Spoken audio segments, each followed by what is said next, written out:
we're now joined by Sihle Lonzi, who's the president of the Economic Freedom Fighters Student Command. Sihle, very good evening to you. Thank you for your time. What is your immediate reaction to this latest development? No, a very good evening to you and, of course, all the listeners at home. We are not surprised by the dissolution of the board. In fact, it is always in our position that there's a systemic rot within the national funding scheme, as well as the Department of Higher Education and Training.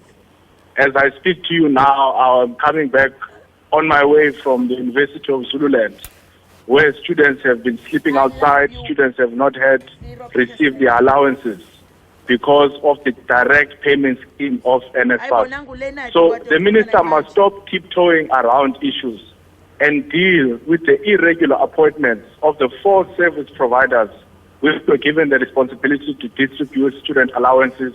And they've done a horrible job, not only this year, but you will remember even last year, there was an outcry about students going 6 months, 3 months without receiving their allowances. So we see this as a decoy. We don't think it deals directly with the real issues, which is the ongoing corruption and theft taking place at NSFAS using the third-party service providers. Yeah, and of course we know that all of this happens just days away from the 29th of May election time, which of course is this is a long-standing issue which might have a very dire impact on what who fares and how the ANC fares in those elections.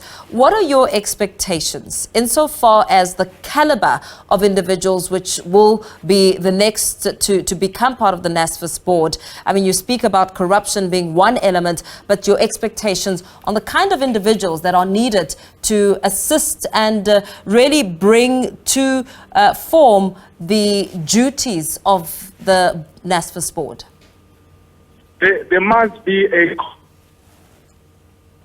in the entire Department of Higher Education and Training. I mean, I was following some of the developments.